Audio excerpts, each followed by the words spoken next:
Go ahead and have a seat. We have two more items today, and then we'll be finished up. Next item that we're on is Tribal Court / Court of Appeals. So we're a little bit ahead of schedule. So Judge Palmer wanted to address an issue that's happening in his court.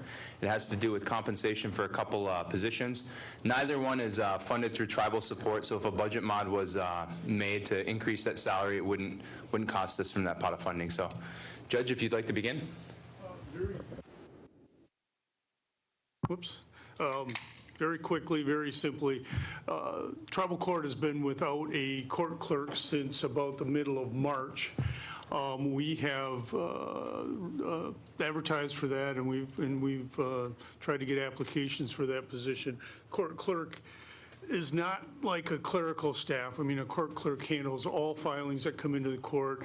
They're the person who meets everybody at the court. They answer phones, they schedule things, they prepare documents, they prepare pleadings. It's not a clerical position like a secretary. It's much more involved in that. And while we've been trying to get a new clerk, we've really had no one who's been able to apply that meets the minimum requirements, largely, we believe, because the salary is just not appropriate. So we want someone who has at least 3 years of experience in a court.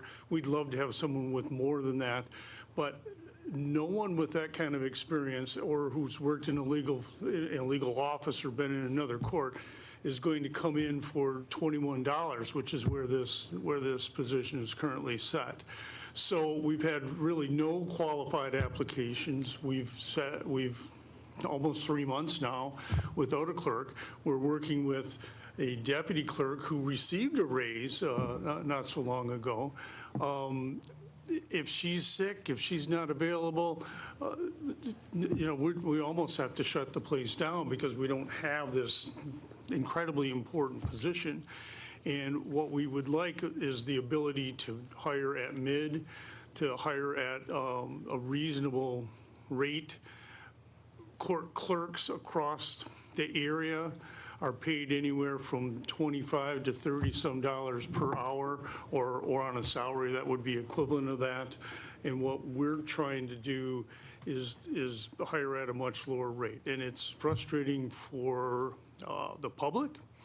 It's frustrating for me. It's frustrating for Tracy because we're essentially short-handed, and I think it's all traced back to this compensation and not being able to offer a competitive wage. I think if we were able to offer $25 or $26 an hour, and I defer to Tracy with respect to that number, that we would have some qualified applicants and we could fill that position pretty quickly. Judge Palmer, how much are county clerks or court clerks making in non-tribal courts right now on average in your experience? They could be up to $75,000 a year. That much, eh? Okay. It's a important position. Yeah, and again, this position, the increase wouldn't be from tribal support, right? It would not be. Okay. Yeah. All right, Lana. Yeah, well, I appreciate you guys coming forward on that. That is a pretty important position. I thought that the program managers had the leeway to go up to the mid.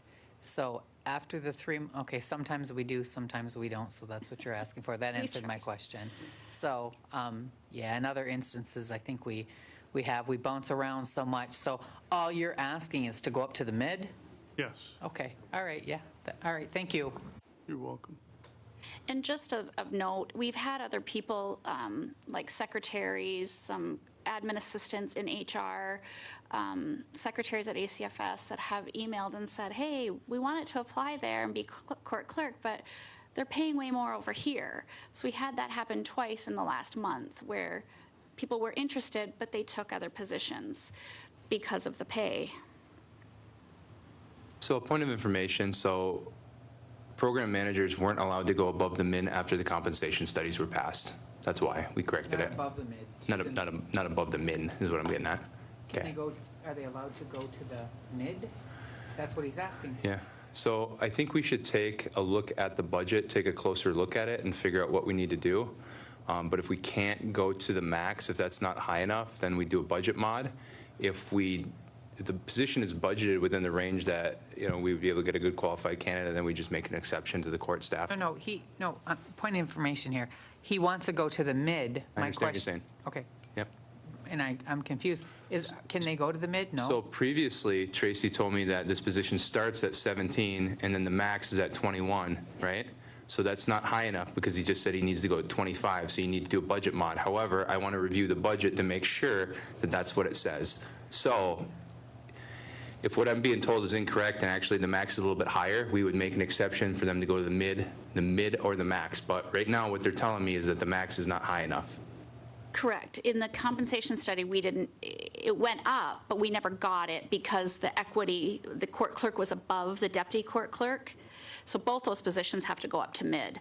But she took back the deputy raise and kept them both where they were at. So we just want to go to mid would be, I believe it's mid, it's like $24.37 starting. Deputy would be at $19.21 or $21.21, something like that. Okay, Kim, was your hand up? Okay, Kim Gravel, then Kim Lee. Kind of on the same lines as Austin, if you don't get any applicants at the mid, should we give them the go-ahead to post at the max? So that they don't have to come back and say, it's been out there for 3 months and we haven't had any hits. We'd love to have that ability. I mean, obviously, we don't want to spend more than we have to, but we want to get qualified people. And wait longer, Yeah, right. And if we were authorized at mid and didn't have we'd be back here. And I honestly don't want to be back here ever, but not very often. A lot of people don't. And I don't want to go without a clerk for a long time either. I mean, the bigger problem for me is, I'll come and talk to the board whenever you want me to, but, if we could get to a level where we could hire somebody, the quicker the better. This has been we've been very lucky to be able to survive, I guess, without a clerk all this time. And we've got a deputy clerk that's doing things that, are above her pay grade and above her training. And so it's difficult. And we think we could fix that with just a small pay raise. It's not a ton of money, but it would get us some applicants and get us some people who are qualified. And you have it in your budget, and there's no effect on tribal support, correct? I don't know if we have it in the budget, but it would not. That's what she's include getting tribal- at, Kim. yeah. There might need to be a Tribal budget mod if the max Okay. isn't high enough. So Gotcha. we need to take a closer look, figure out what number they're recommending. If we're just going to make an exception to let them go to the mid or the max, that's one thing. But if we need to do a budget mod to add more money, we'll do that. Okay. Good news is, we won't have to use tribal support. Okay. thank you. Accurate? Yep. Accurate. Yeah. And we've asked for those numbers, we just have not received them as of this morning. Okay. Kim Lee. So the compensation study didn't address just the couple clerk positions that you're referencing? The court clerk and the deputy court clerk. Right. Okay, but everything else was addressed, but those were not addressed in Everything the else, compensation yeah. study? Yes. And I guess, was there a reason for that? The deputy who's under the court clerk. Right. The deputy came back with getting a raise. We weren't told what that was. And when I said, oh, that puts her over the court clerk, who would be, in line above her, they pulled it and said, okay, we'll just leave it be for right now. We'll get back to this. So the end of January, we had set up a meeting. It wasn't able to happen. We weren't able to get it addressed, Okay, even thank you. through today. Okay, so you guys do some homework on the budget and then come back with a solution, okay? All right, you guys want to move on to Court of Appeals now? All right, let's do it. All right, good afternoon. We had a vacancy on the appellate court. The elder position became vacant in April, and then at the same time, we had lost a reserve. So we had the positions of an elder vacancy and community member reserve vacancy. The positions were posted in the tribal newspaper along with the website and webpage. We had 3 applicants apply. Those 3 applicants were interviewed yesterday with an interview committee that consisted of Directors McKechnie, Hampton, and McCrory, Chairman Lowe's, myself, and Attorney Mills. We interviewed those 3 yesterday. The consensus of the committee were to select 2 of those and not the 3rd at this time. So my request is that I'm able to bring forth 2 resolutions next week asking for appointments of the 2 individuals. Who are they? An incumbent is Elizabeth Dietz, who's been our elder since 2014 on this appellate panel, and then Richard Corbier, who has been a community member on our panel from 2017 through to date. The 3rd person was Cheyenne Hollapa, who just first time was interested and applied as community member reserve. Okay, good interviews all around. I think they'll be good additions, and they're already there anyway. So any questions there, guys? Okay, so if you can put that on next Tuesday's agenda and list me as a sponsor if anyone else wants to, just get a hold of Tracy or Lana, and we'll go from there. Okay. All right, let's move on to the last item that we have for today, and that is community centers, policies, and procedures. Andrew, you guys want to come up?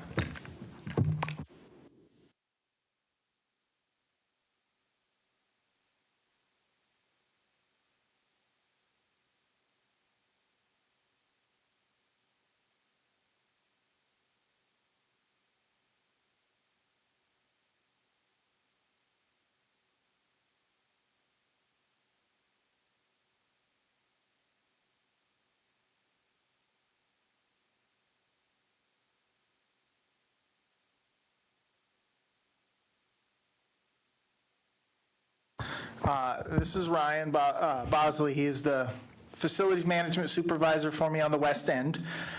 He's the guy that mainly heads the community centers on the West End for me.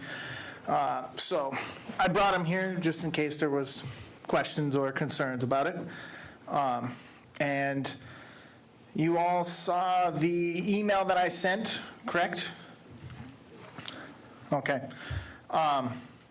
So what we're coming to you to discuss and get some guidance on are how do we facilitate the community centers, and who is going to be responsible for facilitating the community centers and enforcing the rules and anything else that may come up with it. So I have a few questions specifically that I would like to get guidance on, and then we'll go from there. So the first thing is, who should have priority to use the buildings? Should we allow Sioux Tribe members, other Native Americans, non-Native employees, non-Native general public, or anyone else? As of right now, it depends on the unit. Some units allow non-natives. Some units only allow natives. Some don't really have a preference for it. And I get conflicting directives as to how we should handle these things. And I think if, as a collective, if we could give me some guidance to say all of the above, none, that would work. Okay, Tyler, Kimberly, Lana? So there isn't going to be a one-size-fits-all on this one. I don't want to interfere with what the other communities or units have agreed on, and I don't want them to interfere with our usage. For me, primarily in Unit 5, both the existing community center at the Munising Tribal Health Center and then the new one that's going to be opening in Marquette, prefer tribal only. So like we have these as community centers for our tribe. That doesn't mean I'm not inviting community members or other tribe or even employees into our activities. To the contrary, we invite everybody to everything we do. But as far as space usage, I don't want non-tribal people or even that of other tribes, since we're in such close proximity to KBIC and Marquette, to be utilizing our space when it is saved for us. The community center is never about making a rental income from other activities. It is solely for supporting the needs of our community, starting with cultural activities. And I can go on with the rest of your questions as we go through them, but I'll tell you this, that there will, one-size-fits-all policy for the tribe as a whole, I do not believe will work, specifically because in Marquette community and maybe some others, we don't have the employees and staff that the other communities do. So the structure will not work the same, and we do rely on volunteers.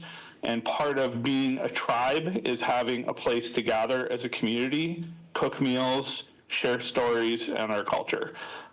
So that is the stance that I'll take on that one. I don't want non-tribal members renting out the space for their personal use. If we're talking about meal programs in the future with elder services and partnering in that aspect, that's a different story. But that's something that we can tackle down the road. Right now, as far as individual use, it should be for tribal members. Tribe first, and then tribal members for use for our activities that are pre-approved. Kimberly. What is the current policy at Big Bear? I don't actually have any information on, because that's part of the issue too, is that some programs do their own thing. And like Tyler said, that there isn't a one-size-fits-all approach. Some of our community centers are only a vacant building essentially that gets used. Buildings such as the Big Bear, I don't know what Tammy does. We have tried to work with a number of programs to find out what their procedures are. We've integrated some of their information into our user agreement, but there's still holes in the procedure that we're trying to develop too. Because I agree with Tyler. I don't think that they should be considered a rental income, but I believe that if, rather than let them sit vacant, that if we have, at least what I'd like to see for our unit is to open that up to help the building pay for itself as much as possible. With these workout rooms and everything else, I would much rather have people using them in our communities as well, if it works out for their community. And it could be different based on the community. And maybe that's something that we will have to do, is sit down and look at what each community's expectation is and go over it with you that way, if we can't do a one-size-fits-all. I don't know, maybe, I guess we could reach out to Tammy and see if she could send us the Big Bear policy, and that way it could just be a start. So you would be open to having Sioux Tribe and non-Sioux Tribe members utilize the facility? Especially like I said, for the workout facility, sure. Okay. If that's going to, just like the Big Bear, we've got people that are paying to utilize those facilities. I think that we shouldn't not allow anyone in there, but like everywhere else, right, we also have to pay for the facility that the lights and everything else, and I think we can change things if we need to, right? I'm not above doing that either if it's necessary, so that's all. Lana. Yeah, I completely agree with Tyler. I think it's not going to be a one-size-fits-all. I know down in Unit 2 at our existing community center, I'm glad these questions are getting answered right now too, because ours is not done yet, and so we can, when we open the doors, we'll know. But our existing community center, I don't have a key to that. I've never had a key to that. They have policies and procedures in place. We have to get a hold of housing. We have to sign a contract. We have to, or we can invite Midge because she's got a key. But to add to that, there's many times that we're sitting outside of that building.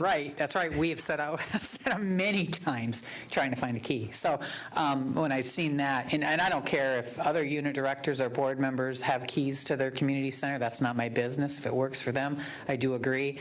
Some of the rural areas, when I can't get a hold of a staff to find a key, we are sitting outside waiting for a powwow meeting to get in there. So the only place that we have. So I think it's worth discussing and figuring out, but also get a policy so everybody knows it and it's solid and in a plan. I also agree with Kim when, we're hoping, and we're getting plenty of questions when we get our community center open and there's a workout room and a fitness center there, you know, the ideal is that that tribal members are free and, you know, they get in there and it's community wellness and fitness, but non-native tribal members pay a membership fee. And there's, I mean, we hear from them all the time. Hopefully we can go there, we're willing to pay a fee, and that'll be a revenue source for that. How that works out or pans out, maybe health can help figure that out. So that you have assistance, Andrew. So, you know, I know it's going to be a nightmare, each of us having different things that way, but I don't think it's going to be just one size fits all either. And I want to hear your recommendations too, because you work very hard on these buildings, and that's worth something to me, what you think should happen. So that's it. Okay, Jess, Bridget, Kimley. I just wanted to provide some input on the Big Bear. So they rent space to both tribal and community members. For the dry floor space, there is a resolution where language and culture and education do have priority in that space. So they utilize that space at no cost, but there is a cost if, you know, another tribal program, say Health Division wanted to come rent space, like we charge them for space, or if it's a community member for, say, like a SMHA board meeting, we charge them for space. And Tammy has excellent operating procedures, so it's we can definitely share those with the, you know, the different facilities if they want to kind of look at them and see how we do it over there. Okay, Bridget, then Kimley. Well, just because you mentioned Big Bear, you guys, I think Big Bear is a totally different animal than ours. I don't know, yours, you know, just because they have staff there all the time that can coordinate all that. So I think that they're way different than what we have going on. I actually feel sorry for Andrew because I think this department, we keep getting community centers, building them, buying them, whatever, and so then facilities, you know, get them dumped. Him and I have had a lot of conversations, you know, with us dealing with the McCann School and whatnot.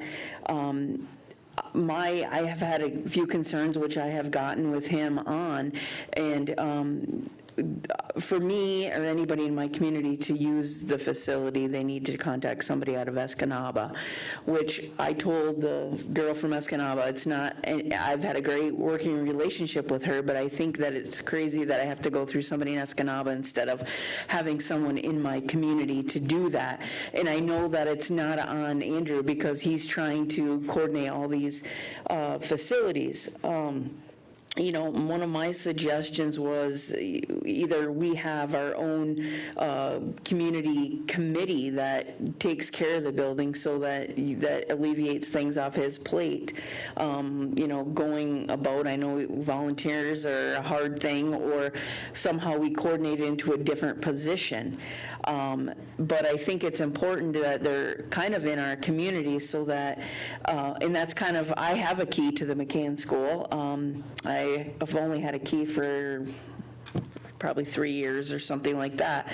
But one of the reasons I do is because my office is down the road. If the city needs something with the water meter or something, they call me. I go up to the building. Also because of the cultural classes that we do. So I'm easy access to go up there if someone needs it. As far as the non-tribal people, I know in our area we allow it twice a week for AA meetings, and that's been going on a lot of years, probably before I even got on the board, which it benefits our members anyways. And I know that there's like some crafter groups, but what I have done, if I've talked to the person that is renting out the space or whatever, if there is one of, like, the elders wanted to use it for something and some crafter was using it, I called the crafter and said, hey, you know, can we use it as a priority? Because I think it should be prioritized with the tribe. I think some community events are okay as long as they all understand if we have a funeral or whatever, that's going to take priority over it. I don't think we're going to come to I think we're going to have many more meetings on this because I think it's, there's a lot going on in different on different areas. So somehow, I think our communities or someone in our community have to be responsible for these buildings. I think it's a lot for facilities to facilitate all this going on. And there's different concerns in different areas. And I think that's where I think I wouldn't agree with the one-size-fits-all. I think it's good to have some standard procedures, but I don't think we're going to get to the one-size-fits-all, especially when it comes to a problem. Something that might be a problem in Escanaba is not going to be a problem in St. Ignace or Hessel or wherever, so. Kim Lee. Correct me if I'm wrong, but most of these buildings will have surveillance or cameras or, right, something that's, Two of them, one of them for sure, Marquette has plenty of cameras. Escanaba has some cameras, correct? Yes. And one of them, your building, in order to get the building constructed, if you recall in the meeting before breaking ground that I had mentioned that the door security and the cameras were something that we would have to potentially find additional funding for that. But it is going to be set up for cameras. All the conduit, everything's going to be run. It's just necessarily the system itself. The McCann does not have cameras. It's on the honor system, and so far, we've never had any problems at any of our community centers at all. Most people are very respectful of them. There are certain groups that have, been a little more disrespectful than they should have been. But my experience is that as far as the buildings, we don't have the same problems that, like, say, Naganagizik has with it. So some do have cameras, not all of them, no. right, which I understand your guys' concerns with not knowing who's coming and going and what's going on and how do you hold everyone accountable to that. And I don't know if instead of key access, maybe code access based on employee numbers or something like that, that people would need to get in would answer some of those questions for you that then you'd know who was in the building at all times, whose code entered that building. So just some thought. Thanks. Andrew, so we built a Gladstone Fitness Center, we built an Escanaba Community Center, we're building a Marquette Community Center, we're building a Hessel Community Center. Am I missing anything else that facilities has been assigned to build with ARPA dollars? Outside of community centers, no. Okay, what's the cost to operate these total? A I budget do for not some of the have ones that that. haven't been completed, but roughly what is it, do you think? I don't know the exact numbers off the top of my head, but I believe Escanaba is 150 at least, but I think it could be at closer to 200,000. Marquette, I don't. Annual? Yeah, yep. And I'll have to get back to you on the exact numbers for all the rest of them. Okay. So this is something I want to say. So ARPA was a blessing, but we didn't anticipate post-ARPA years, and it grew our government to a size that we can't support with operations right now. So these fitness centers are one of the results of that, community centers as well. So we're trying to find creative solutions to pay for them using third-party revenue from the health division. But I mean, I won't mention what property, but I was told that 7 people within the tribe utilize it. It's a fitness center, so it's been open to the community. So I think when we have that conversation, I think we have to be realistic about how many people will utilize it. And if there's empty space and if people are barely there, then I mean, I don't think we have any choice but open it up to the community in charge. You know what I mean? Like, it costs money to run these places, and the casinos are only doing so well right now. And I feel for you because, I mean, you had a full plate prior to all these projects, and, it feels like we're just adding to it. Is one of the issues that we're not leasing these buildings to anyone? Is that one of the problems that we're having? Then we don't have leasees to figure out these policies and procedures for how they're being used? Yes, historically, facilities management has only been a facilitator of the properties themselves. What that means is we're responsible to ensure the roofs stay on, the lights turn on, the kitchen equipment works, the heating and cooling works correctly. Never have we really been a facilitator of operation for a building as far as like a tenant responsibility. Elderly has the Elder Meal Program, the Gonagijic has the cultural program, the Sugar Island Culture Camp also has the cultural department. McCann used to have the Elder Meal Program out of it. Manistee Community has health and the Elder Meal Program, Munising, the same thing. We would just kind of work with them with it, but with the newer ones, we're going to have to be the primary facilitator until such a time that tenants move into some of the bigger buildings. So in the absence of a program to lease the space, then you're more or less the leasee and you're working with board members basically, because it seems like they're more or less project managers with the way that that resolution was written to allocate, what, $4 million per board member? So I mean, if facilities is going to run it, I mean, facilities has to manage it. I don't think it's appropriate to ask each board member in there, hey, what do you guys prefer? I mean, those community centers don't belong to the board members, they belong to the tribe. And if you guys are managing them, then I think you guys should have a big say in that, you know? And I mean, you guys can use not every building needs to operate the same. Tyler made some good points about, you know, his community center being pretty close to KBIC operations and having some of their members utilize the building when it wasn't the original intent. But I mean, I don't want there to be a situation where board members are cherry picking how their community centers are operated. Have you? So that's my preference anyways, and I don't know if we need to go through each question and poll, you know, if we need to go it that way, but we can. So we have another list. So there's Tyler and Lana now. Yeah, so let's not create a false narrative here. So we know that community centers, nutrition, physical activity programs all fit under third-party revenue. Do we know how that's going to line up yet? No. I know that Andrew's doing his due diligence. After hearing some of the commentary, so I'm not completely opposed to opening it up to the community for use, such as AA, NA, things like that. But one of my big concerns is some of the potential use. So one of the very first requests we've already had in Marquette is some UPW wrestling group wants to come in and have a place to do a wrestling match. Absolutely not. There's no cultural alignment. There's no tribal value alignment. It's strictly and solely entertainment purposes. That's not what we're aiming for. Our community centers are for our community.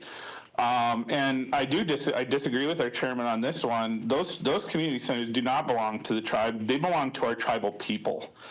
And our tribal people have the right to gather, to access them, to practice our culture, and to just have a good time together. Like, that is the sole essence of our tribe, of tribal people, is our community, our shared food, our shared values, and our shared culture.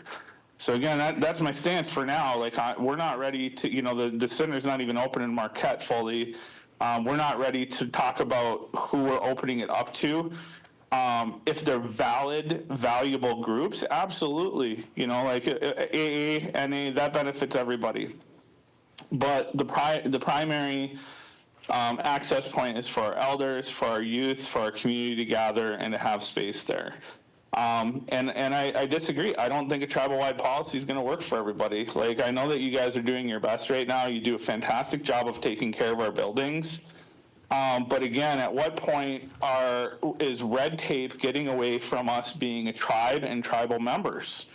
You know, it's just, you know, yes, we have to take care of our building, and we have to be able to provide a space for our community members to engage in our cultural activities. We can do both, and we can work it out so it works for everybody in every unit. If some units want to open up their gym, that's fine. If some units want to open it up fully for birthday parties and everything for everybody in their community, that's fine with me. We're just not here yet because we're still working on a place to gather. Yep. Okay, Lana? Yeah, I just, you know, it makes it sound like we were kind of irresponsible in just getting $4 million and building community centers. 4 or 5 years ago, when we first got that money allocated, Catherine and I met with, the very first meeting we met with the CFO and budgets to go over a budget, and health was part of that as well. We waited through the suspension. We got through all of that. Kim Lee and I picked it back up, got with Andrew, we have diligently asked Health to have their input on what third party can pay for. We've asked YEA what they need and what they could pay for and what their vision is with YEA, because just getting the $4 million and building a big grand structure is not what we did. Recently, Stephanie and Lisa came down and seen the area that our YEA had down in the Hessel area, and I'm sure that most of you guys have been in that back room because we had to go back there for closed session or whatever. There's one path. There's a desk and a chair, one path back to the desk and the chair, and the supplies are stacked up to the ceiling. So these were community centers that were being built because of the needs of our area. So we have emails out right now, and we have talked to the different programs, Health, the CFO, not Bill, Bob, when he was here, budgets. Andrew has been reaching out to people as well on what we can do to fund these buildings. So we've never got any responses back, really, until Stephanie and Lisa came down. So their work, YEA is working. I hope that we can use it for a revenue stream, and that can be help keep those open with memberships to non-native, but priority is our tribe in the other buildings. So you do have on here, Andrew, that you want maybe a committee of people to get that you can count on. I think that is a good idea. And then you can also have the people that are in the grassroots out in the field, like Kim and I, or Bridget and Sean, or Tyler, Larry and Kim, and then Unit 1, how they're going to figure, Unit 1, I don't know what they're really doing with that, but how they can figure out what's going to work for those areas, and then we can go from there, maybe get our departments helping with the plans so that you have those, so that's not all on your shoulders, but every area is going to have different needs, and every area did have needs when these places were being built.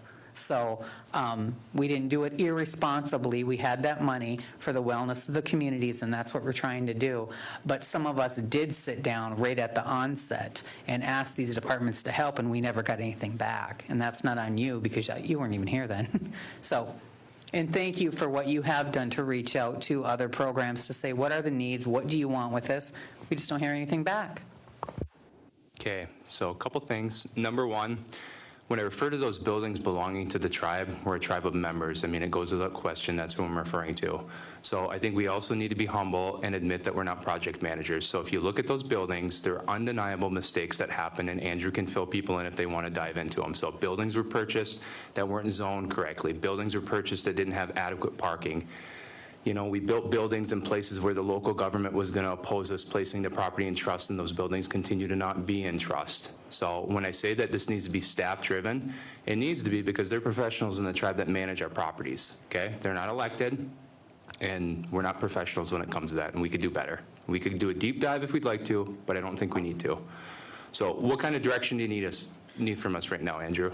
I think we have a pretty good understanding. I've been making notes from every unit that had voiced their concerns or issues. I think we can safely say that I think a one-size-fits-all, and again, I was not bringing this to everyone's attention to say we need a one-size-fits-all, but I did want to express how facilities has been not unprofessionally approached, because I feel most people I deal with on a day-to-day basis are professional, but I do get conflicting directives. I also am put in positions where one thing needs to take priority, but I only have so long in a day to try and get things done. So I just want to kind of get clarification on that to say just what we talked about. But I do also have a couple of other questions to go along with not just native preference, but the usage of the buildings, because I do have some units, again, if this isn't a one-size-fits-all, but at least we can get it on out in the discussion to say, like, are we looking for these community centers to allow any kind of event, baby showers, birthdays, wedding ceremonies, wedding receptions, funerals, memorials, cultural events, family reunions, graduation parties, because that plays a factor in when we rent these buildings out to say, well, we have this event, but just in case a cultural event comes along, you get kicked out. And we do notify right now that that's the priority list. But I've had some communities suggest that they necessarily don't want everyone and their brother doing a birthday party at the center with it. So it's just to air out that. Well, I definitely think that there needs to be a priority system that starts with tribal household, non-tribal. And I mean, if we use the Big Bear as an example, we rent out space for birthday parties. I'm about to call them and reserve one for my youngest. It's $150. So it's a way to generate revenue. And I think if some of these buildings are empty and not being used, like some of them are, I think we should consider it. I really do. If they're just going to be empty, these people are members of the community, we should give it some thought. Okay. And then just one last thing, because I think we've hashed out a lot of my questions. One thing that we really don't talk about is the consequences for people that abuse it and/or don't follow the rules.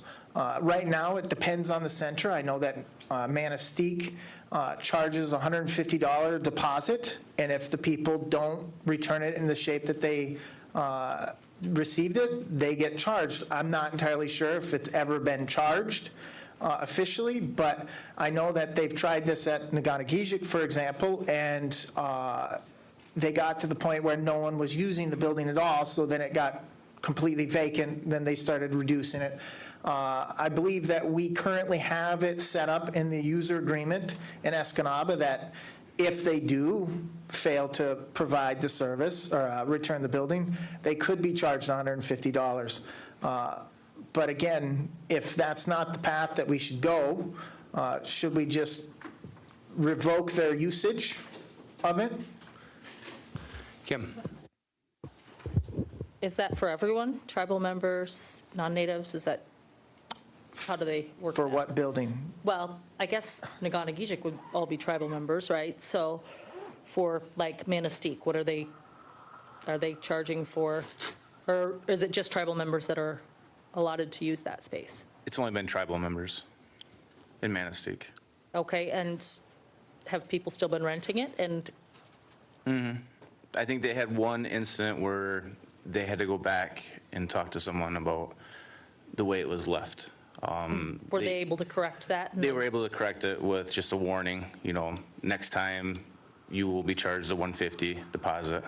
Do you feel like that has been successful in people leaving? It has been. I'm just, a little concerned with obviously our other facilities, we haven't really ran into that yet, so we currently don't have anything where we take a deposit. It's more just something in the user agreement stating that, up to $150 or more could be possibly charged to you if there's any damages. And I think, going forward with something like that, if it works, it works. If not, that's something we can Yeah, address we have to- later on, right? If it's not working, then we Yeah, can, can be adjusted. rather than let it get out of control, I think would be the best way to do it, not necessarily, but just having somebody sign an agreement that says, hey, if you don't leave this the way you found it, you're going to be held responsible. And then if that doesn't work, then taking that deposit. And I think funerals are obviously an exception to that, but as far as anything else goes, I would say that we could start there and adjust as needed. So what are we doing for deposits? Are we charging deposits and then giving the money back if it's returned in adequate condition? Are we doing it in some buildings, not other buildings? What's going on now? It's not the same. It's Munising and Manistee, they take a deposit. The other facilities like Escanaba, Marquette, we would follow the same user agreement that we have. Medical actually has more of the scheduling for Manistee and Munising. Facilities management is for Marquette, Escanaba, McCann. Do you guys have a recommendation? What's been working? What do you think needs to be adjusted to make it work better? You guys are the ones managing these buildings. I would say that we should do the $150 deposit to hold it in case of something happening, but I just wanted to bring it to the forefront because I'm sure that the members will be the first ones to let each of you know that we're charging a deposit for the properties, because currently, like Ryan said, Escanaba isn't, and I don't think that it was really in the discussion to charge for it, but I would say that it holds people accountable, because, you know, we spent a lot of money on these buildings, and we've already had a couple of scenarios where it wasn't super bad, but, you know, it was a little more than we wanted them to do, as far as potential damage to it. So I do think my recommendation would be to include that in as a automatic deposit. And then they would get it back. They would get it back Yes. as long as they clean the building. Yes. Okay, so you guys watching on YouTube, if you need $150 to reserve this building, get a hold of me, I'll lend it to you, clean the building, and give me my money back, you know, so. Can we all live with that, guys? Yeah.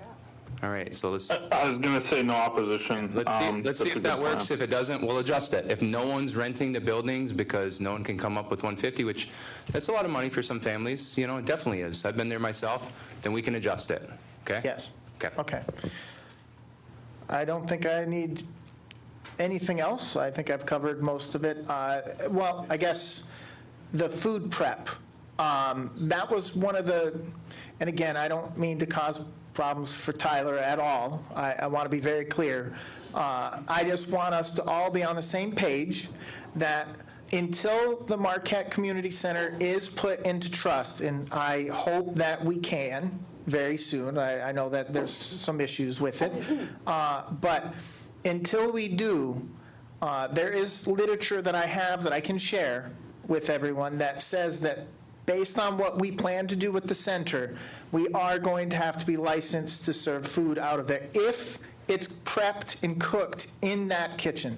If the plan is to cater or bring food in that is already cooked, then it can be done however we want to do it there. But So the until health it's in department. trust, it has to pass sanitation, health department, all that Yes. kind of stuff. Yep. Yes. Just gotta And happen. even, I want to be clear, even our centers that are in trust, we use I don't, but our safety department uses Intertribal Council to do annual inspections on our kitchen facilities. And we are responsible for ensuring that they meet and follow whatever codes and guidelines are given via the Intertribal Council. I've also been told that insurance is supposed to be working with ITC to reach out to the Marquette County Health Department to see if our Intertribal Council agreement, whatever that is, will be sufficient enough for our purpose, and if they'll accept that as a trade-off. I haven't gotten any word yet about that, but I will let you know when I do. Okay, thanks, Andrew. Tyler, then Isaac. Yeah, Andrew, for that, fully aware, but we're also not operating as a commercial kitchen, so there is a smaller requirement for us, and that's just to make sure that everybody in there that utilizes it is served safe and volunteers, and that we can have a group training for. That's fine. It will be catered, but the caterers will likely cook within the kitchen, but it's not going to be operated for commercial use, selling or leaving the building. So I don't know if you know this, but we have 2 people from the health department that attend our culture night twice a month. So people are very aware of what we're doing and what our plans are. If you guys need assistance making connections within the health department, let me know. So we can have a serve safe training, that's fine, but that's the other thing that I wanted to touch on you with, is that if there is no key fob or a key fob will be installed in the future, we still need our volunteers to have keys and access to the building. So what I would like to do beyond the agreement that you have in place, and then this is mostly to touch on Rob's point that he had previously made, is that the volunteers that will have keys available, I would like them to have a small background check to make sure that everybody qualifies for the key holders. We do need key holders in Marquette. I'm one of them, but I'm on the road quite a bit. TJ, our lead of the Teal Lake Drum, he's another one. He helps coordinate the activities as a volunteer. I would consider him one of the volunteer applications, so on and so forth. I would like to see that stay in place. There is a church right next door to us that has a kitchen, and is not a commercially licensed kitchen, but they do the same thing. They cook for their congregation, so on and so forth. So if we need a religious exemption, that might be a pathway we want to take too, because if the church next door can have gatherings and have meals within the church, a tribe can have a community center with cultural activities and cultural meals. Yeah, so I spoke with some people from the health department. They just said make sure everybody serves safe who's going to be working. That's something our cultural funds can pay for and make sure that we're doing it. And then for any of the catered agencies, they obviously will have a food license that comes with their businesses. So Andrew, if you're in support of doing background checks on the people that get keys, contact the gaming commission. They run background checks for people for gaming licenses. They can do it really quick for you. I don't know if they'll charge you. It's probably what an iChat costs, probably $10. So I don't know how we would coordinate a training. I don't know if you have capacity to do that right now for the food handlers, but we'll figure it out. I would do that is what I'm saying. I would handle all that, Andrew. Okay. Very good. Isaac. Hey, Andrew, I don't recommend giving keys out. I do recommend having key boxes, right? That they have a code and they use the key that's in that box. Because once you distribute keys, and if somebody leaves for whatever reason, and you never retain that key, then you got to change all the locks for that facility. So a key box is pretty much standard nowadays if you don't have door access control system. The other thing is, what's the tax burden for Gladstone and the 2 Marquette properties? Could you just, I know you probably don't have it right off the top of your head, but I'm curious how long we're going to have to pay taxes. Yeah, don't hold this 100%, but I thought I saw a $9,700 for the Marquette Community Center. I don't know Gladstone, because Gladstone currently belongs to the EDC. There have been talks to transfer it over to facilities, but I don't know where that's at right now. But I will find out for sure what the actual taxes were paid on that property, and I can forward it to you. And I just want to point out to Tyler that by no means is facility trying to stop any activity. I want that building to be used. I want all of these community centers to be used. My point was just to make sure that everyone understood that there are rules that, you know, we should follow, and that's pretty much what that was. It wasn't to try and say no to any events, just to ensure that, you know, there is some guidance there. And facilities aren't kitchen managers. That's the number one thing that I want to very clearly outline. We are not doing temp checks on the food that's stored in the fridges, freezers. If we notice something wrong, we will definitely point it out, but we are not going to be monitoring any food that is left at the building. It will be the responsibility of whoever is renting it, whoever is occupying the space, responsibility for that, because I can't promise that we'll always be on site. I have a lot of properties.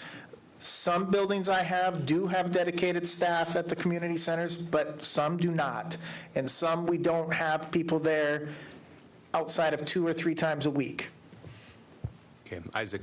Hey, Andrew, I just want to make sure that the board knows that I am hauling gravel. The tribe's paying for the gravel. I'm hauling gravel to the powwow grounds for the 2 storage sheds, and also Wilwalk Cemetery. I'm not charging for my time, my dump truck, my bulldozer, none of that. The tribe is paying for the sand and gravel. That's it. Just so everybody knows. Andrew, why don't we utilize our gravel pit at Kreideman Road and Red Yard for that kind of thing? Why don't we have, it's not crushed? Okay. All right. Well, Andrew, I appreciate all the work that you're doing. I know that you manage quite a few buildings. You know, all the new buildings is just added work on top of that. I know how hard you work. Be nice to Andrew. Don't be pushy. Be nice to Andrew. Andrew's a rock star. So that's the only item. No, professional. professional. I'll say that sometimes we can be pressured a little bit. I think, though, overall, I can explain enough that we'll do whatever we can, whenever we can, and just respectfully, that's all. All right, guys, that's all the items that we have today. Larry wants to get home. All right. Oh, I apologize. I wasn't sure if that was done when I was gone. All right, guys, closed session, just the board.